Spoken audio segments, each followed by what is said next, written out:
안녕하세요. 오늘도 서연살롱을 찾아주셔서 감사합니다. 저는 인터넷 쇼핑몰로 의류 사업을 하고 있는 쌍둥이 엄마 30대 후반 여성입니다. 내일 모레면 저도 40을 코앞에 두고 있는데요. 다른 것보단 아이가 드니 자기 관리가 더 어려운 것 같아요.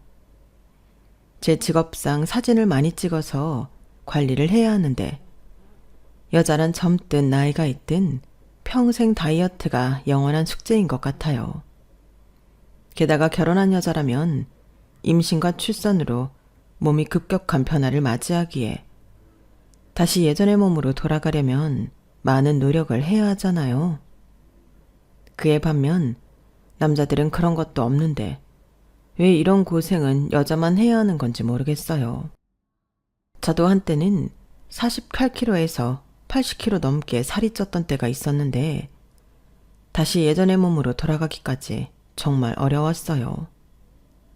어릴 때는 조금만 덜 먹고 운동하면 쉽게 빠지던 살도 나이가 드니 나이살이라 그런지 쉽게 빠지지 않았거든요. 그리고 그 과정에서 저는 남편에게 큰 상처를 받고 또 이혼까지 당하는 신세가 되었는데 그때 들었던 수치스러운 말들은 저를 아직도 힘들게 합니다.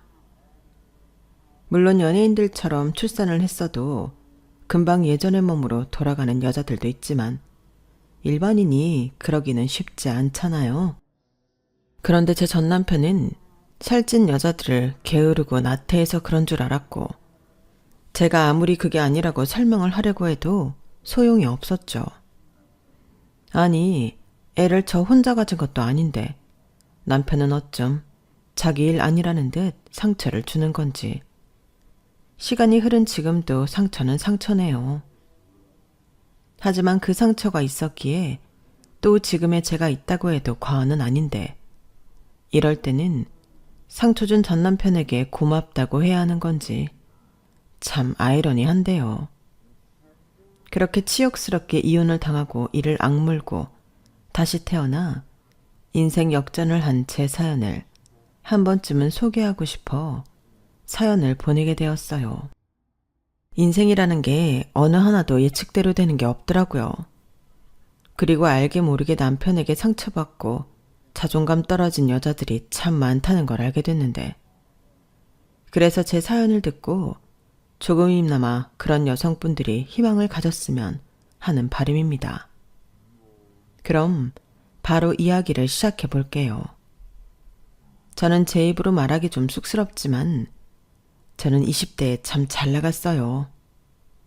길거리 캐스팅도 여러 번 받아봤는데 연예인은 별로 되고 싶은 마음이 없어서 번번이 거절을 했을 정도였어요. 그리고 한참 놀 때는 마음만 먹으면 어떤 남자도 꼬실 수 있었는데요. 그래서 제 주변에는 남자도 여자도 참 많았어요. 남자들은 어떻게 하면 저랑 잘해볼까 하는 마음으로 있었고 여자들은 제 주변의 남자들을 소개받고 싶어 제 주변에 있었죠. 여기까지 얘기하는 것도 너무나 부끄러운데 그랬던 제가 푹 빠진 남자가 있었어요. 그 남자도 외모면 외모, 몸매면 몸매, 빠지지 않는 그런 사람이었는데 거기에 더하기 유머러스하고 나이스한 모습이 어떤 여자도 빠질 수밖에 없었죠. 그러니 아쉬울 것 없던 저도 승부욕이 발동했고 그렇게 그 남자에게 다가가 저희는 그날 바로 사귀게 되었는데요. 저희 둘이 같이 다니면 남녀노소를 막론하고 전부 저희를 쳐다보곤 했어요. 그 시선이 싫었다면 거짓말이었죠. 게다가 저는 대학 시절부터 인터넷 쇼핑몰 피팅 모델을 하며 용돈을 벌고 있었는데 그것도 나름 모델이라고 지금 생각하면 콧대가 하늘을 찌를 정도였어요. 그러니 연애라면 아쉬울 것 없이 원 없이 해봤고 그러다 남편을 만나 연애를 하면서 결혼까지 하게 된 건데 남편은 잘생긴 외모에 나름 능력도 갖추고 있어서 남편감으로 딱이었어요. 그야말로 선남선녀가 따로 없어서 웨딩 스튜디오 사진을 찍는데 사진 작가님과 스태프들이 와, 이건 앨범이 아니라 화보로 팔아도 되겠다. 신부님 너무 예뻐요. 신랑님도 근사하고요. 저희 사장님이 이거 보시면 저희 모델 해달라고 하실지도 몰라요. 연락드려도 되죠? 이런 말까지 들었는데 자존감이 떨어질래야 떨어질 수가 없었죠. 그 후 시작된 신혼생활도 정말 행복했어요. 이런 게 결혼이구나. 거의 결혼 전도사가 될 만큼 결혼 생활에 만족하고 있었는데 지금 생각하면 그때 한 가지 걸리는 게 있었어요. 결혼을 하면 당연히 상대의 흐트러진 모습을 보기 마련이잖아요. 그런데 남편은 그런 게 싫다고 하더라고요. 나는 말이야, 자기가 예뻐서도 좋지만 자기가 자기 관리에 철저한 사람이라서 너무 좋아. 여자들이 결혼하면 옷도 후줄근하게 입고 머리도 안 감고 푸석푸석한 생얼로 있잖아. 나 진짜 그거 싫어. 우리 엄마랑 누나는 절대 안 그랬거든. 집에 있어도 예쁜 홈웨어 입고 머리도 정돈해서 묶은 뒤 간단한 피부 화장은 꼭 했어. 그래서 나는 세상의 여자들은 전부 그런 줄 알았거든. 근데 내 친구들한테 들었는데 그게 아니래. 세상 그렇게 더러울 수가 없다고 하더라. 나는 우리가 아무리 결혼했지만 자기는 그러지 않았으면 좋겠어. 저런 말을 하는데 저 말이 은근 압박감이 들었어요. 저도 제 얼굴과 몸 가꾸는 일에 진심이긴 했지만 집에서는 좀 편하게 있자는 주의였거든요. 하지만 시어머니와 형님도 그랬다고 하니 또 흐트러진 모습을 보여 남편을 실망시키고 싶진 않았는데요. 그래서 집에서도 나름 신경을 쓰고 있었어요. 남편도 물론 자기 관리에 열심히였고요. 그렇다 보니 어느덧 저희 부부는 주변 사람들에게 예쁜 부부, 워너비 부부라는 말을 듣게 되었는데 저는 겉으로 웃고 있었지만 속으로는 좀 힘들었죠. 집에 와서도 화장을 다시 해야 했으니 피부가 회복이 되지 않았어요. 그러면 그럴수록 화장은 두꺼워졌고 어쩐지 남편이 그런 채 화장을 마음에 들어하지 않는 것 같아 그 눈치도 보게 되었는데 결혼하고 반년도 되지 않아 너무 힘들더라고요. 결혼은 서로 사랑하는 사람 둘이 생활을 공유하는 건데 저희 부부에게 결혼은 어쩐지 생활이 아닌 상대가 보고 싶은 것만 보여줘야 하는 이상한 형태가 되어 있었어요. 그래서 이건 아니다 싶어 남편에게 말했죠. 자기야, 내가 지금까지 자기 말 듣고 자기 니즈에 맞추려고 노력했거든? 근데 우리가 연애를 하는 것도 아니고 같이 사는 건데 너무 힘들다. 다른 건 모르겠는데 나 회사 다녀와서는 그냥 생얼로 있을게. 잠들기 전까지 계속 화장을 하고 있으니까 피부도 난리야. 어? 자기 그게 화장한 거였어? 나는 그냥 그게 자기 생얼인 줄 알았지. 그래서 내심 우리 와이프는 화장 안 해도 예쁘구나. 자부심이 있었는데. 이거 좀 의외인걸? 그래, 자기가 많이 힘들었겠다. 미안해, 내가 몰라줘서. 대신 피부 관리 신경 써서 생얼도 화장한 것처럼 그렇게 갖고 와야 해. 이건 나도 좋은 일이지만 자기한테도 좋은 일이잖아. 여자는 피부 아니야? 저는 자칫 잘못 들으면 굉장히 불쾌한 그 말을 그땐 아무렇지 않게 들었어요.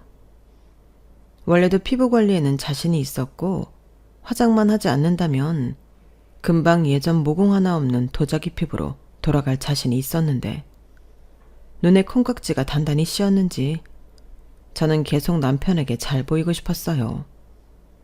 그런데 사이가 워낙에 좋다 보니 결혼하고 1년도 되지 않아 임신을 하게 되었고 어차피 1, 2년 뒤 아이 계획은 있던 터라 저희 부부는 감사한 마음으로 임신을 받아들였는데 초음파 사진을 확인하니 제가 쌍둥이를 임신했다는 걸 알게 되었어요. 세상에, 제가 쌍둥이를 갖다니. 아직 나오지도 않은 제 배를 한참이나 믿을 수 없다는 듯 봤는데 너무 믿기지 않고 꿈만 같았어요. 그리고 남편 역시도 그렇다고 했는데 배가 나오기 전까지는 남편도 저도 태어날 아이들을 상상하며 행복했죠. 그런데요, 쌍둥이는 배가 정말 남산처럼 부르더라고요.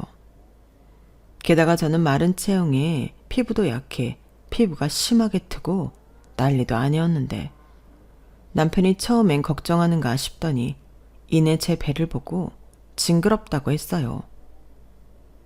도대체 그 배는 언제까지 나오는 거야? 아니, 연예인들 보면 배도 귀엽게 조금만 나오던데 이건 뭐 터질 것 같아. 괜찮은 거 맞는 거야? 아우, 나 너무 징그러운데? 뭐? 자기는 어쩜 고생하고 있는 나한테 그런 말을 해? 징그럽다니. 아니, 그냥 나는 솔직하게 말하는 거야. 원래 여자들이 임신하면 다 그런 거야? 아직 예정일도 많이 남았는데? 이걸 도대체 언제까지 봐야 해? 저는 남편의 말에 서운해서 눈물이 났어요. 누구보다 몸이 망가진 게 속상한 건 저였는데 거기에 호르몬의 영향까지 있어 매일 우울했기에 남편의 그 말이 큰 상처가 되었어요. 다른 남편들은 괜찮다고 살쪄도 예쁘다고 해준다고 하던데 저희 남편은 위로의 말은커녕 징그럽다며 언제까지 그 배를 봐야 하나니. 그땐 정말이지 아이들에게 미안하지만 임신한 걸 후회하기도 했었죠. 저도 이렇게까지 제 배가 커질 줄은 몰랐거든요. 게다가 일상적인 생활도 어려웠는데 배 때문에 화장실도 자주 가고 잠도 편하게 자지 못했어요. 게다가 제가 결혼하고 나서도 피팅 모델을 계속 했었거든요. 그런데 배가 본격적으로 나온 후로는 일도 하지 못하게 되었는데 그래서 더 우울함이 심했어요. 그래서 아이 낳으면 어떻게 살을 빼고 관리할지만 연구하고 계획을 세우곤 했는데 행복한 임신 기간이 아니라 하루라도 빨리 아이를 낳고 싶었죠. 네, 제가 참 철이 없었어요. 엄마가 될 준비도 되지 않았는데 엄마가 된 거라 미숙해도 한참 미숙했죠. 인정합니다. 그리고 스트레스 때문인지 저는 쌍둥이를 조산하게 되었는데 애기들이 모두 인큐베이터에 한 달가량 있었어요. 그런데 저는 출산도 했겠다 더 지체하기 싫어 몸 만들기에 들어갔고 조리원에서 다른 산모들을 보게 되니까 더 빨리 예전 몸으로 돌아가고 싶은 마음이 가득했죠. 하지만 무슨 이유인지 한번 불어난 몸은 쉽게 회복되지 않았고 그 비싼 조리원에 가서도 몸을 혹사시켜 지금도 찬바람이 불면 여기저기서 시큰거리고 아픈데 심한 운동을 할 수가 없으니 생각처럼 살이 빠지지 않았어요. 그리고 아이들 모두 무사히 퇴원해 집으로 간 순간부터 육아의 지옥에 빠지게 되었어요. 쌍둥이 아이들을 초보 엄마가 케어한다는 게 정말 어렵더라고요. 그래서 초반에는 친정엄마 도움도 받고 그랬는데 저희 엄마가 직장 생활을 하고 계셔서 지속적으로 도움받기도 어려웠죠. 그대로 그때까진 남편한테도 도와달라고 해서 쌍둥이를 돌보며 나름 열심히 육아를 했는데요. 문제는 육아를 하면서 생활 패턴이 엉망이 되었다는 거였어요. 그러니 늘 배는 고픈데 살은 안 빠지고 뭐든 빨리빨리 해야 한다는 강박에 밥도 허겁지겁 먹는 습관이 생겼는데 그때부터는 저도 제 몸 만드는 걸 포기하게 되었어요. 도무지 할 수가 없겠더라고요. 그리고 아이들을 키우면서 몸은 힘들어도 아이들이 예쁘니까 우선순위를 제가 아는 아이들에게 양보하게 되었는데요.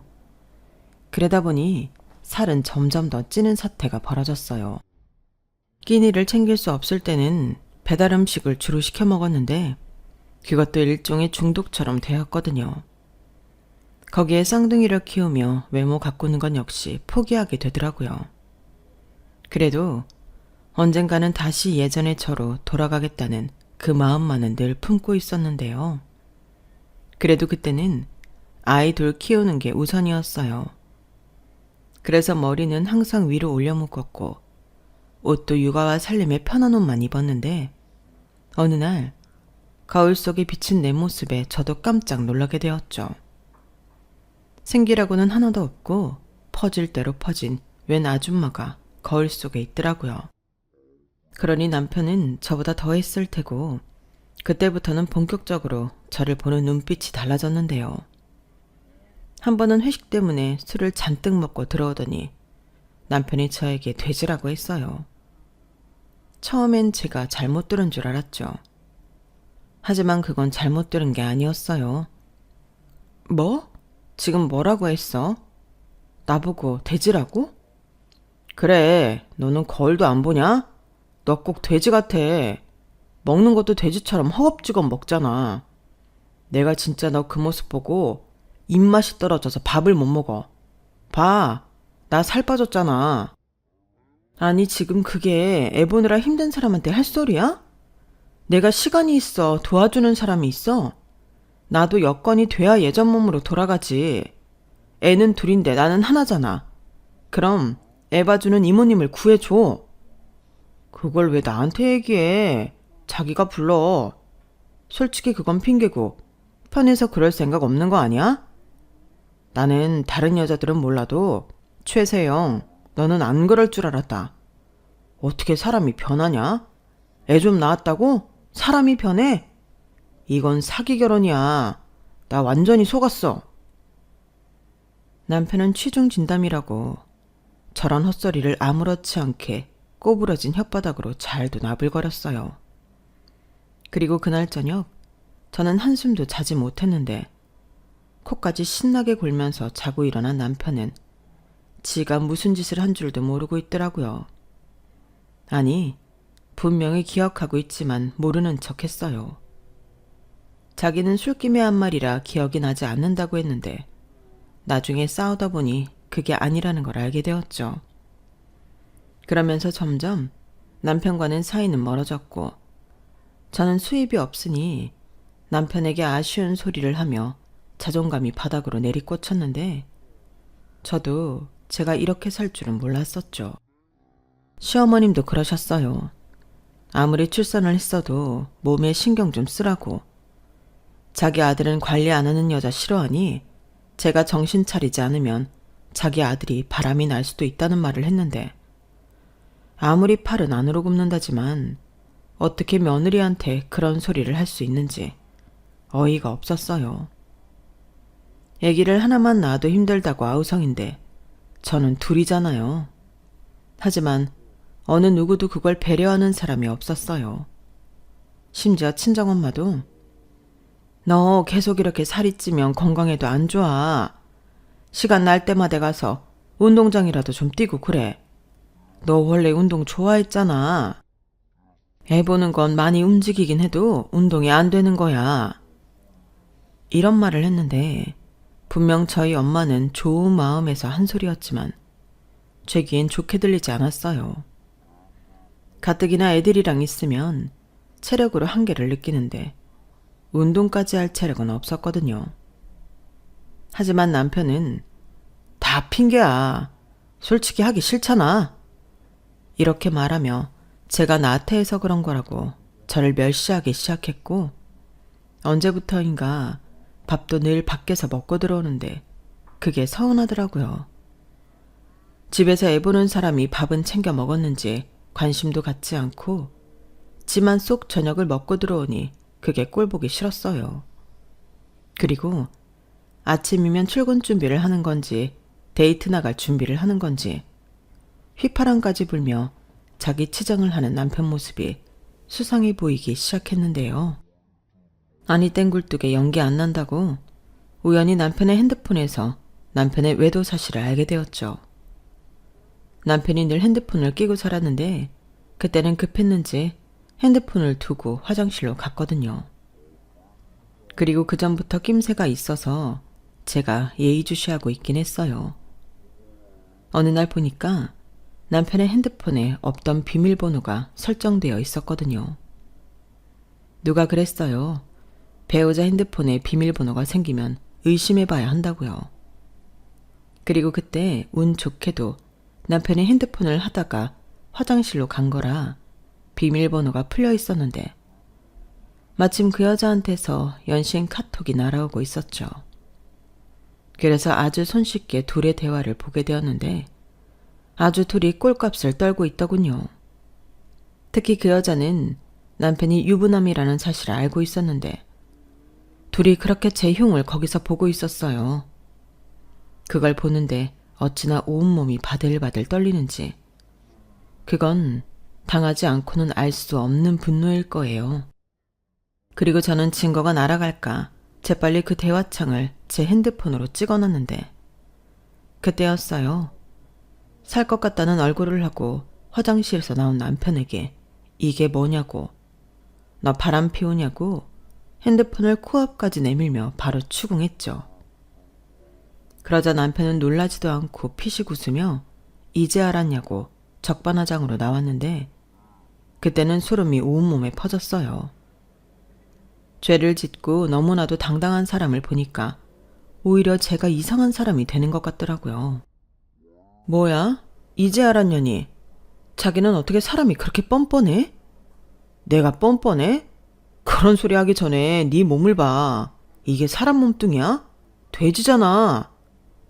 또 그 소리야? 그거 언어폭력이야. 그래, 좀 자극 좀 받으라고 하는 소리지. 어떻게 너는 나한테 그런 소리를 들었는데도 정신을 못 차리냐? 나는 네가 모델이었고 예뻐서 좋았어. 거기에 자기 관리도 철저히 하는 사람이라서 믿었고. 이렇게 망가지면 얘기가 달라지지. 이건 내가 바람을 피워도 네가 뭐라고 할 수가 없는 거야. 네 몸뚱이랑 몰골이 그런데 나라고 집에 들어오고 싶겠니? 그렇다고 네가 돈을 잘 벌어. 뭐 하나라도 좋은 게 있어야 내가 참을 거 아니야. 나는 정당방이야. 살다 외도가 정당방이라는 개소리는 처음 듣는다. 아니 그럼 쌍둥이 키우면서 내가 뭘 어떻게 해야 해? 자기 말대로 돈줄도 자기가 쥐고 있으면서 내가 사람 불러놓고 운동 갈 자금도 주지 않잖아. 그럼 나더러 어쩌라는 건데? 무식하게 굶는 것도 결국엔 요요만 오잖아. 그래서 더 찐 거고. 몰라. 그건 네가 알아서 할 일이지. 나는 가망 없다고 본다. 그러니까 이쯤에서 그만하고 우리 끝내자. 나는 돼지랑은 못 살아. 대신 이 집 전세 보증금은 너 다 줄게. 그리고 매달 100만 원씩 양육비 보내주면 되는 거지? 따지고 보면 내가 너랑 못 사니까 손해보고 이혼하는 거야. 그러니까 괜히 남편이 바람이 났니 어쩌니 하지 말고 좋게 합의 이혼하자. 남편은 마치 한두 번 생각해둔 게 아니라는 듯 술술 이혼 얘기까지 자기 혼자 뚫린 입으로 잘도 짓거렸어요. 그리고 저 역시 아무리 자존감이 떨어졌어도 저딴 모욕스러운 말까지 듣고 남편을 붙잡고 싶지는 않았는데요. 남편 말대로 손해보는 합의는 아니라서 알겠다고 했어요. 이렇게 이혼하는 마당에 손해까지 보면 그땐 앞으로 남은 인생을 수치스러워서 못 살 것만 같았거든요. 하지만 제가 남편에게 이혼을 당했다는 사실은 변하지 않는 사실이었는데 그래서 친정에도 이 사실을 알려야만 했어요. 분명 부모님에게 염치 없는 건 알지만 도움 청할 곳이 친정밖에는 없었거든요. 그래서 친정에 제 이혼 사실을 말했고 그때 친정 엄마가 많이 속상해 하셨는데 제가 이혼한 게 자기 때문 같다며 자책도 많이 하셨어요. 엄마, 왜 그래? 나 이혼한 거 절대 엄마 탓 아니야. 그냥 그런 인간이었던 거지. 내가 살이 찌고 싶어서 쪘어. 애를 하나도 아니고 둘을 혼자 보는데 어떻게 자기 관리를 하냐고. 그런 걸 원했으면 아이 없이 살자고 했어야지. 나는 하나부터 10까지 다 그놈이 나쁘다고 생각해. 그래도 네가 혼자 그 고생을 하는데 엄마가 옆에서 못 도와준 게 이렇게 된 거 아닌가 싶어. 적어도 너는 먹는 거라도 엄마가 챙겼으면. 됐어. 이미 엎질러진 일을 뭐하러 자책을 하나. 당신 탓도 아니고 얘 탓도 아니야. 사내놈이 책임감이 그렇게 없어서리. 차라리 더한 꼴 안 보고 끝내서 다행이야. 살이야 빼면 되지. 너 당장 내일부터 운동 끊어서 살 빼라. 아빠가 다 도와줄게. 내 딸이 얼마나 잘난 딸인데. 친정아빠는 제가 주눅이라도 들까봐 당신의 신용카드까지 꺼내주며 저에게 다 괜찮다고 했어요. 그리고 다음 날 친정엄마가 아무리 생각해도 당신이 우리 애들을 봐줘야 될 것 같다며 다니던 직장도 그만뒀다고 했는데요. 뭐? 벌써 회사를 그만둔 거야? 그래. 하루라도 더 빨리 애들 봐주려면 망설일 시간이 없잖아. 그래도 여태 잘 다니던 회사를 이렇게 그만두면 어떡해. 실업급여도 안 나오잖아. 됐어. 너무 힘들어서 사실 그만두고 싶었어. 어차피 사표는 냈고 이 얘기는 더 할 필요도 없으니까 너는 이제 자유롭게 살아. 네 애는 엄마가 키워줄 테니까. 그래도 애 둘을 어떻게 엄마가 봐. 젊은 나도 힘든데. 그냥 나 운동 갈 시간만 좀 봐줘. 나는 진짜 그거면 돼. 아니, 엄마가 안 돼.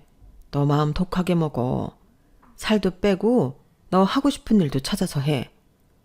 그래야 박사방 보란듯이 잘 살지. 이럴 줄 알았으면 사위라고 잘해주지나 말걸. 때 되면 보약해 먹이고 보양식 만들어 먹인 내 정성이 아깝다. 망할 호랑이 말코 같은 놈. 이렇게 저보다도 저희 엄마가 더 분노하며 저를 도와주겠노라 하셨어요. 사실 저는 이혼한 게 속상하진 않았거든요. 그저 남편한테 복수하고 싶은 마음뿐이었는데 그래서 친정 부모님의 전적인 도움을 받아 저는 이를 악물었어요. 그리고 그때부터 저는 살과의 전쟁을, 저희 엄마는 육아의 전쟁을 벌이기 시작했는데 친정엄마의 도움을 받고 나서부터 확실히 무언가 달라졌어요. 친정엄마가 거의 매일 저희 집에 출근 도장을 찍었거든요. 사실 합의 이혼이라고 하지만 아이가 많이 어리다 보니 완전한 이혼을 하기 위해서는 숙려기간이라는 게 지나야 했어요. 저도 남편도 미련 따위 없는 결혼이지만 법이 그렇다고 하니 어쩔 수가 없었죠. 그리고 남편은 숙려기간은 숙려기간일 뿐 이미 이혼했다는 듯 그 여자랑 살림을 차리기라도 하듯 법원을 다녀온 직후 바로 자기 짐을 싸서 나갔는데요. 그렇게 그 인간이랑 영원히 끝난 줄 알았어요. 그래서 숙려기간 중 저는 본격적인 식단 관리와 운동을 하기 시작했고 친정엄마가 옆에서 도와주니 마음도 편해 식단과 운동을 하면서 힘든 줄도 모르겠더라고요. 그리고 당연 효과도 더 빨리 보는 것 같았는데요. 특히 친정엄마가 음식에 많이 신경을 써주셨어요. 다이어트 식단 같은 걸 공부했다며 매일 저에게 먹을 도시락을 준비해 주셨는데 솔직히 그전에는 돈 아낀다고 빵이나 라면 같은 걸로 끼니를 자주 때웠거든요. 그렇다 보니 살도 찌고 몸속 염증 수치도 높아 아무리 굶어도 살이 빠지지 않았는데 엄마가 준비해준 도시락을 먹고 난 후 몸이 변하기 시작하더라고요. 특히 속이 참 편했는데 피부도 좋아지고 효과가 만점이었어요. 게다가 전에는 시간 때문에 폭식을 했었는데 이젠 그럴 이유도 없어 소식을 하고 또 출출하면 방울토마토나 계란 같은 음식으로 간식을 대신했는데 그게 확실히 도움이 되었죠. 사실 모두가 다 알고 있는 방법이잖아요. 하지만 얼마나 꾸준히 하느냐의 문제일 뿐이었는데 저는 복수하고 싶은 동기부여까지 있으니 오히려 살이 빠지는 과정을 온전히 즐겼어요. 그리고 저 때문에 아이 보랴 고생인 엄마를 위해 최대한 육아도 함께 했는데 오히려 그 시간에 엄마와 많은 시간을 보낼 수 있어 좋았죠. 결혼 전에는 엄마도 저도 바빠서 그럴 시간이 없었고 그 이후엔 제가 시집을 가서 시간이 더더욱 없었는데 이혼하니 이런 시간이 저절로 생겨 저랑 엄마는 많은 이야기를 나눌 수 있었어요. 그제야 저도 엄마의 진짜 마음과 엄마가 바쁘면서 저에게 미안했던 마음을 알 수 있었죠.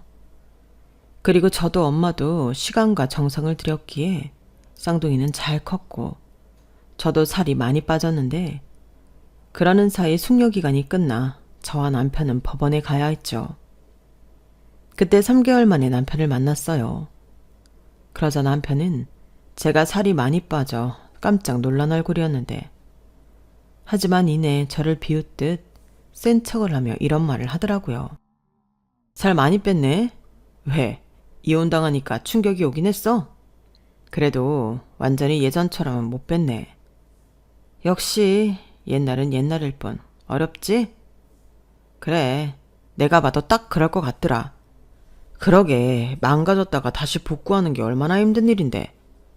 살 빼고 나타나려고 노력 많이 한 것 같은데 미안해서 어쩌지? 내 눈에는 안 찬다. 우리 이제 숙려기간도 끝났고 이 서류만 구청에 신고하면 우리 깔끔하게 남이야. 저는 남편의 가짜는 센 척에 어이가 없어 아무런 대꾸도 하지 않았네요. 물론 복수하고 싶어 이를 악물고 다이어트를 했지만 그게 남편을 붙들려고 그 어려운 다이어트를 한 게 아니었거든요. 하지만 무슨 왕자병인지 남편은 제가 자기를 되찾기 위해 그런 줄 아는 듯 허세를 떨었고 저는 그러거나 말거나 상대도 하지 않고 법원을 나왔어요. 처음 법원 갈 때는 안 그런 척 하려 했지만 마음이 우울했는데 이번에는 뭔가 진짜 새로운 출발을 하는 것처럼 마음이 가볍더라고요. 우선 그것만으로도 너무 좋았어요. 그리고 몸이 변하니 예전에 입던 옷들도 점점 맞는 게 많아졌고 그 옷을 입게 될 때마다 마치 무슨 게임 단계를 올리듯 희열감도 있었는데 그렇게 정신없이 다이어트를 하고 또 먹고 살기 위해 취업 준비를 하니 어느새 쌍둥이들이 어린이집에 가게 되었어요. 그래서 그 후로는 친정 엄마에게 도움을 받긴 했지만 예전만큼 의지하지 않게 되었는데 그러면서 계속 엄마가 해주는 밥만 먹을 수 없으니 저도 음식을 만들기 시작했어요. 아이들도 해서 먹여야 하니 저절로 건강한 요리에 관심이 생겼거든요. 그렇게 저는 어쩌면 결혼 전보다 이혼 후에 많은 걸 이룬 사람이 되었는데 무엇보다 그간 없던 철도 들어 이젠 정말 제가 엄마이자 어른이 된 기분이었어요. 그리고 어느새 영영 빠지지 않을 것 같았던 몸무게는 80kg에서 50kg 초반대가 되었는데요. 그때부터는 주변에서 애 엄마라고 하면 다들 놀랄 정도로 예전만큼은 아니었지만 그래도 자신감이 많이 회복되었죠. 솔직히 이혼 후에 다시 일을 하게 되면서 예전만큼 운동을 하거나 식단을 하지 못했는데 그래도 루틴을 지키려 노력하고 또 폭식을 하거나 야식을 먹지 않으니 살이 찌진 않았어요. 그 후로는 바쁘게 살다 보니 살이 더 빠졌고 주말이면 스트레스도 풀 겸 운동을 하기 시작했는데 이혼한 지 2년 만에 결혼 전보다 살이 더 많이 빠지게 되었죠. 그러면서 신기하게도 제가 애엄마라는 사실을 알면서도 대시해 오는 미혼 남자들이 많았는데요. 그때 희한하게 연하인 남자가 그렇게 마음을 표현해 주더라고요. 하지만 굳이 어려운 길을 갈 필요는 없잖아요. 그렇다고 제가 그런 어려움을 기꺼이 감수할 정도로 좋아하는 사람이 생긴 것도 아니었기에 저는 고민도 하지 않고 그런 남자들의 대시를 거절했어요. 남자 만날 시간이 있으면 제 애들이랑 놀아주고 싶었거든요. 그러다 아이들을 데리고 영화관에 갔다가 우연인지 운명인지 저를 피팅 모델로 채용했었던 쇼핑몰 사장 언니를 만나게 되었는데요. 어머, 이게 누구야? 세영 씨잖아. 어머, 세상에, 너무 반가워. 사장님, 저도 너무 반가워요. 잘 지내고 계시죠? 사업은 여전히 잘 되시고요. 사장님은 무슨, 그냥 언니라고 불러. 그리고 나 쇼핑몰 닫았잖아. 뭐 아주 닫은 건 아닌데 장사가 너무 안 돼. 자기가 일 같이 못하면서 점점 매출이 떨어지더라고. 에이, 설마요. 요즘은 의료 쇼핑몰이 너무 많으니까 그런 거겠죠. 그래도 사장님, 아니, 언니네 옷은 진짜 가성비 좋은 옷이 많은데. 요즘 애들이 그걸 아나. 그리고 가만 보니까 애들이 조금 비싸다 싶으면 옷을 안 사. 그냥 한철 입는 싸구려 옷만 찾고 재질 같은 건 신경 안 쓰더라고. 그렇다고 내가 양심상 그런 옷을 팔지는 못하겠고. 그렇죠. 근데 저도 언니 생각처럼 옷은 좀 돈을 주더라도 좋은 재질 옷을 사고 싶어요. 사실 그게 더 남는 건데. 저 지금도 언니가 협찬해준 옷 입잖아요. 정말? 자기한테 그런 말 들으니까 기분 너무 좋은데? 뭔가 나를 알아주는 것 같고. 사실 요즘 내가 젊은 미시옷 만들어 보려고 준비하고 있거든. 네? 이젠 직접 하시는 거예요? 뭐, 직접이라고 하면 좀 쑥스러운데 내가 이래봬도 의상 디자인과 나왔어. 옷을 너무 좋아해서 옷 장사를 하긴 했는데 그래도 내 옷은 한번 만들어 보고 싶더라고. 아, 맞다. 자기 요즘 뭐 해? 자기가 나 좀 도와줄래? 네? 제가요? 어떡해요? 어떻게는 뭐가 어떡해야. 다시 모델 좀 해달라는 소리지. 자기 보니까 예전이나 지금이나 똑같잖아. 아니다. 뭔가 훨씬 예뻐졌는데? 내가 간밤에 좋은 꿈을 꿨더니 오늘 자기 만나려고 그랬나 봐. 애들 데리고 영화 보러 온 거지? 나도 그래. 우리 오늘은 여기까지만 얘기하고 조만간 우리 둘만 보자. 내가 자기한테 보여주고 싶은 게 많아. 연락처? 나 그대로거든. 연락해. 사장 언니는 저를 만난 게 무슨 귀인이라도 만난 듯 신이 나서 말했어요. 그리고 그날 저녁 바로 만날 약속 날짜와 장소를 정했는데 사실 저도 그 제안이 너무 반가웠거든요. 그래서 하루라도 더 빨리 사장 언니를 만나 이야기를 듣고 싶었고 저희 둘은 그 주 주말에 만나 그동안의 근황과 새로운 쇼핑몰에 대해 이야기를 나눴어요. 그리고 저는 설레는 마음으로 무조건 하겠다고 말했고 그러면서 쇼핑몰 오픈 준비를 도왔는데 처음은 그저 다시 피팅 모델 일을 할 수 있다는 사실이 좋았지만 점점 사업에 대한 호기심이 생겼어요. 하나부터 10까지 저도 같이 참여하다 보니 욕심이 생겼거든요. 그리고 그런 제 마음을 사장 언니가 알았는지 사장 언니가 먼저 이런 제안을 했는데요. 자기야, 그러지 말고 나랑 동업 안 할래? 지금 보니까 자기 센스도 있고 자기가 공동 대표이자 우리 쇼핑몰 모델 해주면 나도 비용 점검할 수 있고 너무 좋을 것 같아. 사실 인터넷 사업하면서 큰 돈 벌 욕심내는 건 말도 안 되는 거거든. 그래도 이쪽 일이 확실히 재미는 있어.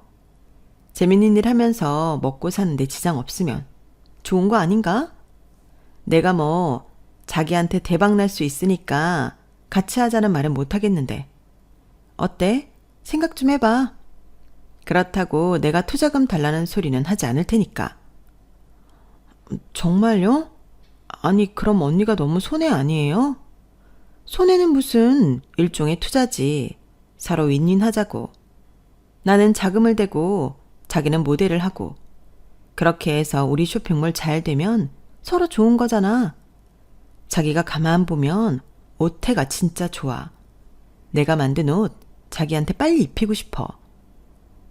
저는 태어나서 한 번도 사업을 하고 싶다고 생각한 적이 없었어요. 하지만 그날 이후 제 심장이 설레어 뛰기 시작하는데 뭔가 새로운 일에 도전한다는 설레임이 그렇게 행복할 수가 없더군요.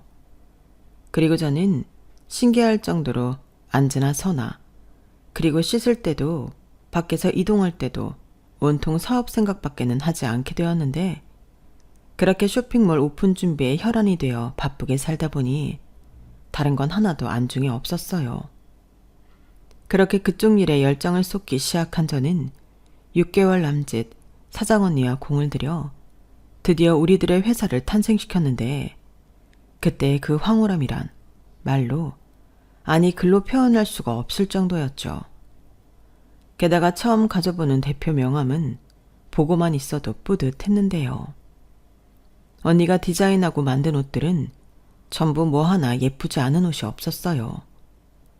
그리고 제가 처음 피팅을 하면서 불편하거나 보완하면 더 핏이 예쁠 것 같은 옷들도 수정해서 세상에 나왔는데 제가 SNS로 홍보도 열심히 하니 그 덕인지 몰라도 쇼핑몰은 초창기부터 잘 되었어요. 대상이 젊은 여성이 아닌 저와 같은 젊은 엄마와 미씨로 잡은 것이 신의 한 수였죠. 젊은 여성은 대부분 옷에 투자할 돈이 별로 없지만 미씨들은 자금적인 여유가 있었어요. 그래서 옷감이나 내구성을 더 꼼꼼하게 봤는데 옷만 좋으면 비싼 가격도 감당하겠다는 소비층이 많더라고요.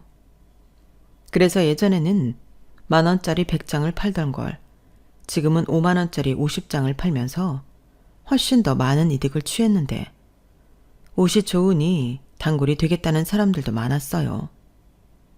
그러면서 입소문이라는 게 정말로 무섭게 퍼졌고 나중엔 옷이 없어 못 파는 지경에 이르렀는데 저는 새로운 옷을 제일 처음 입어보는 영광의 주인공이 되었죠. 그러면서 저는 사업하는 재미와 돈 버는 재미에 완전히 빠지게 되었는데요. 예쁜 옷을 입고 카메라 앞에 서는 일은 제가 제일 좋아하는 일이었기에 저는 늘 재밌고 행복했어요. 사진 속에 웃고 있는 저는 당당하고 예뻤거든요. 그리고 이젠 제가 파는 옷을 제가 입고 사진을 찍는다고 생각하니 어깨에 힘이 더 들어가는 기분이었는데 그렇게 의류 사업에 발을 담그게 된 저는 주변에서 요즘 왜 이렇게 이뻐졌어? 라는 말을 제일 많이 듣게 되었죠.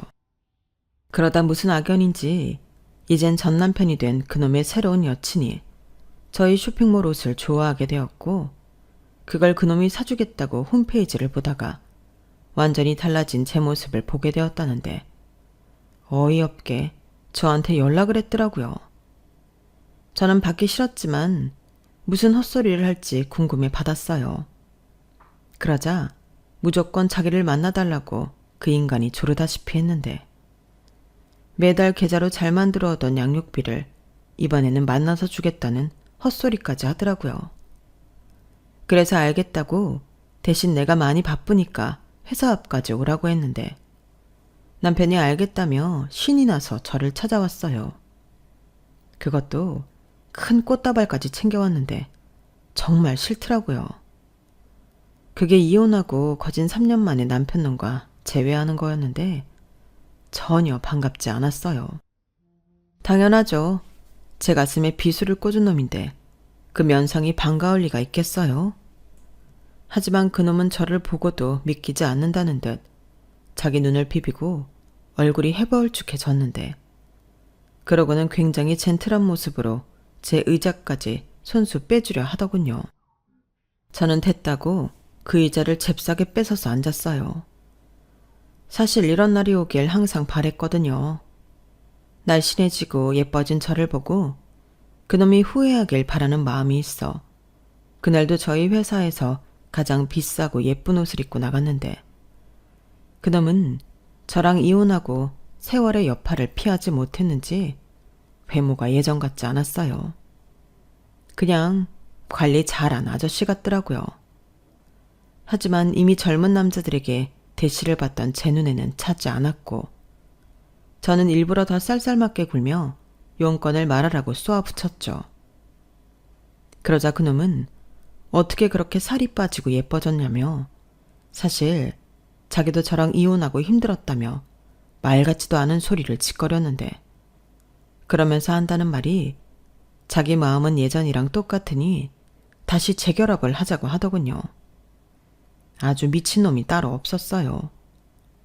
저한테 준 상처가 얼마나 큰데 이제 와서 재결합을 하자니 제정신이 아닌 것 같더라고요. 그래서 곧장 싫다고 바로 대답했고 그러자 이번에는 애들을 들먹이며 아빠 없는 애보다는 아빠가 있는 애가 낫지 않냐고 또 헛소리를 했고 저는 질색을 하며 너 같은 아빠가 있는 것보다 없는 게 훨씬 낫다고 대답했죠. 그렇게 튕기지만 말고 자기도 잘 생각해봐. 자기도 나 아직 좋아하잖아. 웃기고 자빠졌네.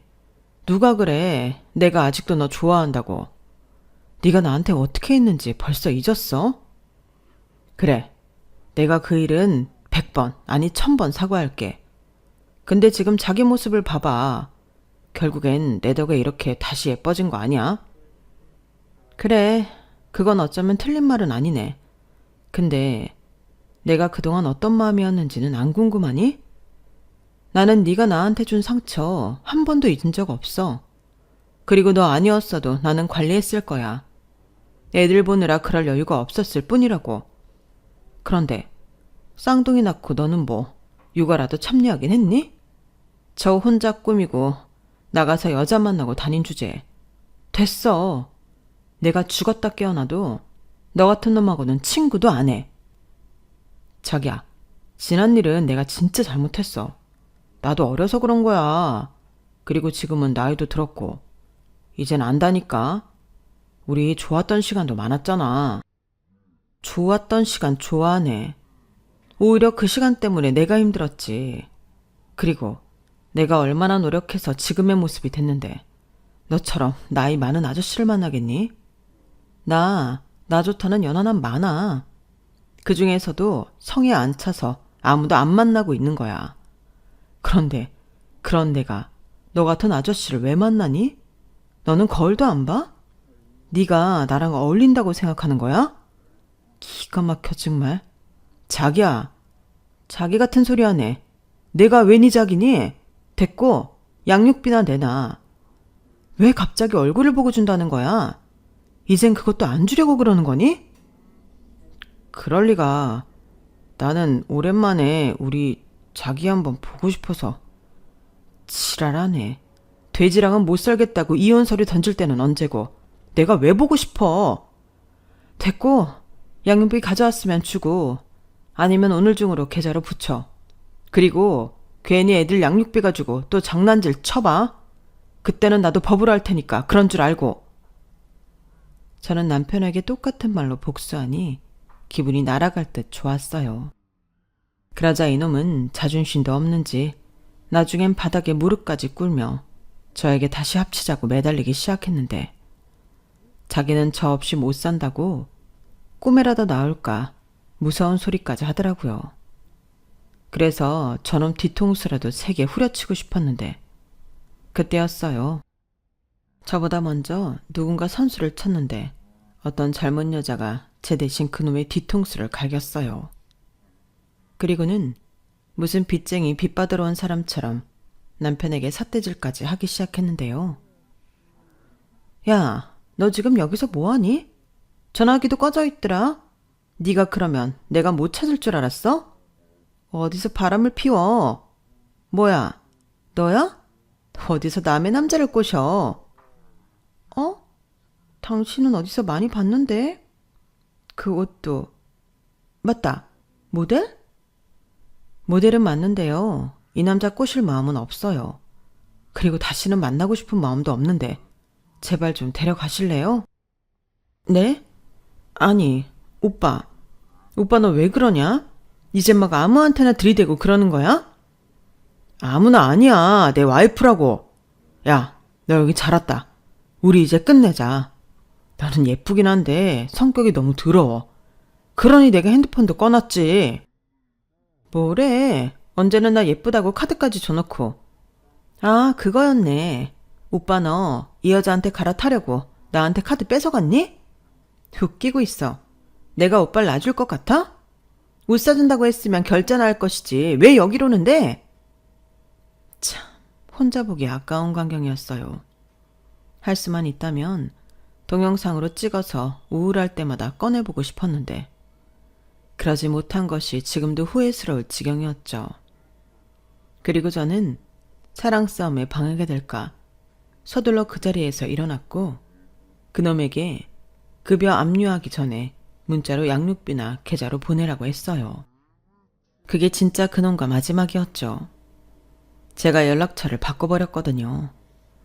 그리고 당분간은 연애보다는 일과 아이들 케어에 제 온 마음을 바칠 생각인데요. 돈도 제법 많이 벌어서 그동안 받기만 하고 보답하지 못한 효도도 마음껏 하고 있어요. 일단 친정엄마한테는 제 명의의 신용카드를 드렸는데 정작 카드를 받은 엄마는 자식이 힘들게 일해서 번 돈은 못 쓰겠다며 전혀 카드를 쓰지 않더라고요. 그래서 제가 친정집 가정과 가구도 싹 다 바꿔줬고 부모님 2분 여행도 보내드리고 했는데 제가 번 돈으로 이런 것들을 할 수 있으니 너무 행복했죠. 그렇다고 제가 아주 떼돈을 벌고 있는 건 아닌데 그저 저보다는 부모님과 아이들에게 베풀다 보니 그 행복이 저까지 2배가 되는 것 같았어요. 저는 젊어서는 저한테 투자를 많이 했기에 지금은 그럴 필요가 없다고 생각하거든요.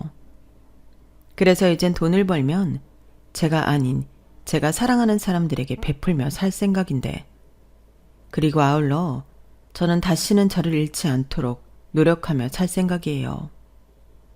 저는 어리석게도 자존감이라는 게 예쁘고 잘나야지만 높은 줄 알았거든요. 하지만 자존감이라는 사실은 그런 게 아니잖아요. 스스로 자기 자신을 존중하고 사랑하는 마음, 그런 걸 자존감이라고 하는데, 저는 앞으로 제 자존감은 물론이고 저희 아이들도 자존감을 잃지 않고 행복하게 살았으면 좋겠습니다. 이상 제 사연은 여기까지였어요. 남편과 이혼하고 꽃길만 걷게 된 제 사연 어떻게 들으셨나요? 부디 재미있는 시간이었길 바라는 마음입니다. 그리고 여러분들 모두 자존감 잃지 말고 늘 주도적으로 행복하게 지내시길 진심으로 바랄게요. 그럼 지금까지 제 사연 들어주셔서 대단히 감사합니다. 모두 건강하시고 안녕히 계세요. 여러분, 사연 댓글에 응원과 현명한 조언 부탁드려요. 좋아요와 구독은 저에게 큰 힘이 됩니다. 오늘도 좋은 일 가득하세요.